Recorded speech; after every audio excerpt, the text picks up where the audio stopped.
Welcome to the Timeless Vitality Podcast, where co-hosts Kate Beck and Amber Stitt explore the unique journeys, inspiring stories, and timeless wisdom of those who embody vitality and resilience. Together, we discover what it means to thrive well beyond 100, sharing insights that empower you to live with purpose and create a lasting legacy. Let's get started with today's episode. Welcome to Timeless Vitality.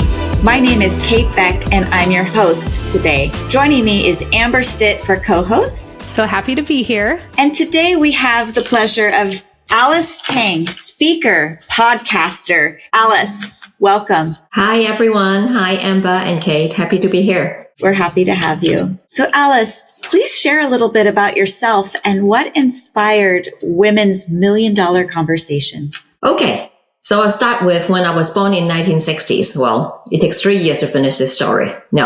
I was born and raised in Hong Kong, and I was in an all-girls high school. And in the school, I'm not supposed to be in the school, but I was. Everybody is better, faster in running, and doing a lot of good projects. They're better in English than me. So why I was there is because my mom had a relationship with the principal and said, this is all girls school. You should be in there because then your path in the future is pays really, really, really well. So being always in the bottom 1/3 of the class, I feel like I'm wallflower. I'm not as outspoken as today. I don't have even 1/10 or 1/100th of my confidence today. Being a wallflower, I know wallflower need to be loved. So that's why I always want to help women who's standing in a room, who feel they are lost at a networking event, at a company event, at just a client visit, somebody who's standing at the wall, not knowing what to do. I love to help them. So what's my purpose is to empowering women to be more confident about themselves by loving themselves first. It's beautiful. It's true. And I have been working and volunteering with Alice for over a decade, and she walks her walk. That's why she's here today, to empower us and to empower our listeners. So Alice, what inspired women's $1 million conversations? If I tell you I get bored very easily, would you believe? Yes. I don't know you.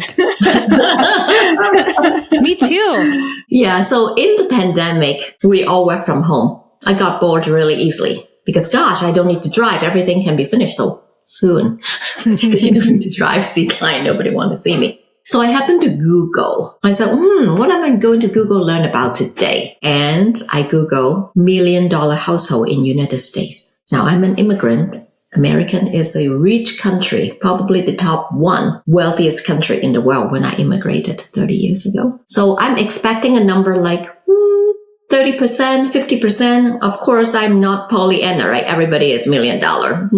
No, that's not true. Guess what I found? 10%, including your home equity. My hearts go to the single woman who might or might not be a single mom, the newly divorced woman, the widowed woman. Geez, we are in the financial services industry. 10% is humiliating to me for the wealthiest country in the world. So I thought, I need to change this. Between one thing and the other was talking to my marketing company for my professional speaking. And Kay, you know Tiffany. Tiffany says, we'll put something together. Don't just complain. I said, well, I'm not complaining. I'm going to do something about it. And she said, why not have a project of women's $1 million conversation? You're interviewing women who made $1 million, earned $1 million, or have saved $1 million.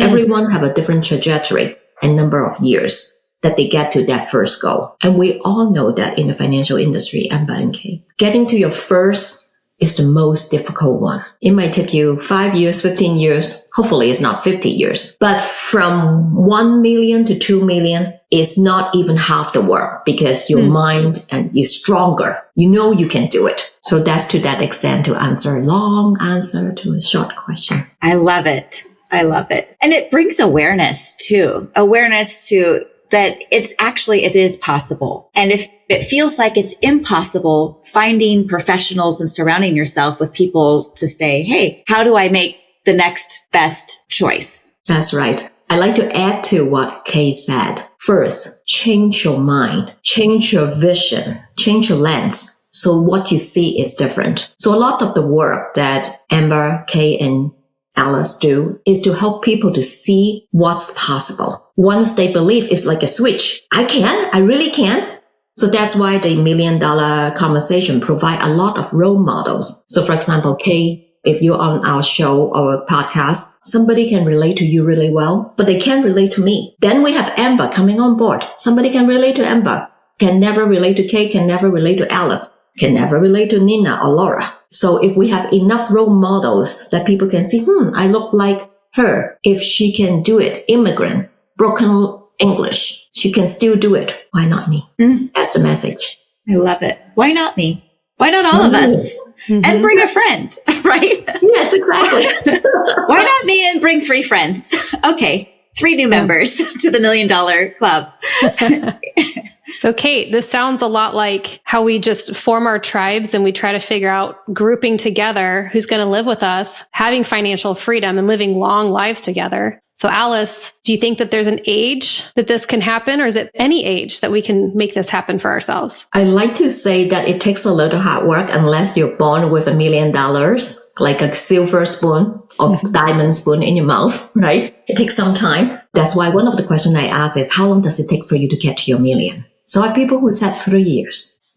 I have people who said 30 years. So when I have enough data, called the large data, right? I know that the average is 12.3 years up to now. So I may be interviewing good people, but I will keep interviewing so we can have some real average. Because the pool needs to be big enough so that the average is meaningful. So it can be done. We got to get the mind right. So we have a plus 10, plus 12 years. Got to start now. And hang out with people who are bigger than you. Always. So when you look at somebody, well, they are too shiny, I cannot approach them. Guess what? Approach them. Because successful women specifically, and men too, they really want to give. They want to give, but you need to give them a reason to give. If you approach them and say, I need 3 hours every month from you, coach me, time out. None of us here have the time. The tip is, can I have 15 minutes and get some advice? That's micro mentoring. Everybody has 15 minutes. I scroll my phone for 15 minutes. Commit the scene, right? Yes. So why not help another man or woman or whoever to be successful using my phone scrolling time? It's so easy. Yes. Just ask, approach and ask and be reasonable. Make it easy for them to say yes. Sales 101. And show up. And in addition to asking, do what they say. If they give you the 15 minutes, then find a way to incorporate that into your life, because that's where the good stuff grows. So I'm curious, Alice, was there a challenge that you didn't anticipate that you overcame either in the creation of $1 Million Conversations or during it? Is there something that you didn't anticipate that bubbled up for you or for the community? Professional speaking is really the challenge for me. I remember going into grad school here, just wanted to migrate into our community because I knew nobody. And that master program required all of us to speak in front of the room, every class.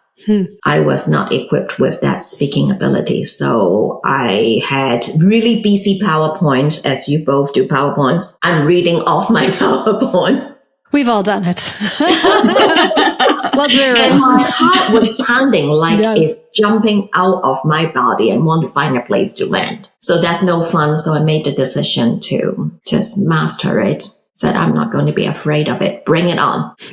So I still speak with an accent. And these days I will start a professional presentation as a paid speaker and say, you know, I got my passport. USA asked me to be a citizen, but they didn't give me the accent in the envelope of the passport. So what you need to do is, if you don't understand, know that it's not your problem, it's mine. All you need to do is raise your hand and ask me to restate or say it from a different way so that you can understand it. Because sometimes the words I cannot pronounce perfectly. And you need to help me. So Alice, tell us, professional speaking and podcasting, that's what you do in your spare time. How do you generate your income? Oh, very good question. In the financial service industry, of course, we do have clients. And if you're in a fee-based money management advisor situation, of course, we do more than that. Over the years, you have accumulated great clients who have committed and being loyal to you, and you've been loyal to them So having a team of 9 help, because then my love is really to rainmake. I love to engage people. I love people. That's why I teach your network is your net worth as a professional speaking topic. But the rest, the admin, actually, I'm not good. My front desk the other day, I was just looking over her desk and said, Alice, you want to take over the front desk? I said, no, I'll be fired the next day. Because I can't do what you do. I don't want to be fired. So my long answer, the money making is in my financial services. And because we build a system and a model for the firm that release Alice and our lead partners to be able to go into the community and make contact and do the high level work. Everybody contribute. Alice, do you find that these $1 million folks, these guests, is there a common denominator of them having this team and scaling to make it happen? Has that stood out to you at all? Yes, many of them do actually. Either they are very high level executive at a company or they own the company. So locally we have, for example, Sadie Lincoln, who owns Bar 3, who has over 170 franchise all over the world. Very good friend of mine, and she definitely know how to scale it. Yes. So, it's fun to get to people that I have no idea that I would get to, because all I need to do is to ask for who else do you know who want to help another woman? Not necessarily who else is another millionaire prospect that I have, right? Yeah. But so the friendship is built and some of them become clients. So, that's a surprising, by the way. My goal is to help women to get to the $1 million net worth. It's communication. That's right.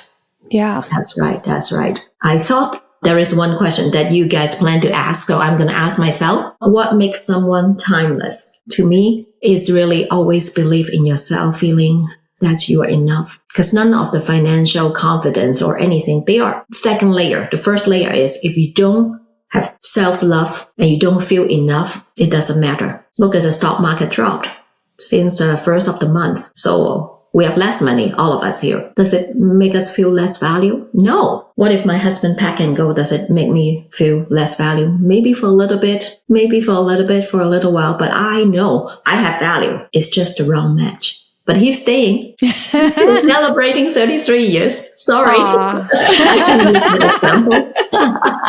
Congratulations.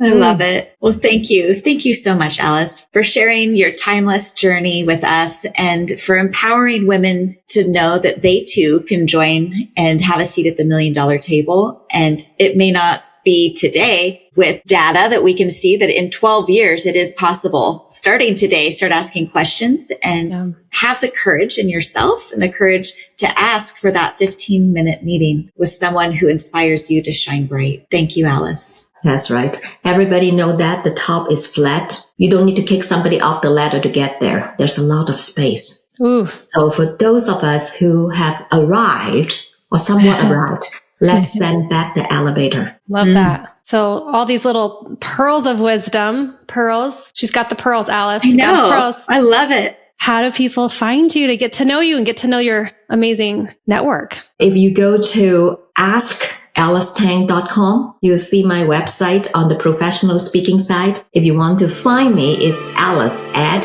AskAliceTang.com. Thank you. Thank you, Alice. Thank you. Thank you for joining us on the Timeless Vitality Podcast. We hope today's episode has inspired you to embrace the journey of thriving well beyond 100. Remember, your story is still unfolding, and every step you take adds to the timeless legacy you are creating. Until next time, stay vibrant, stay empowered, and continue living with purpose. We'll see you on the next episode.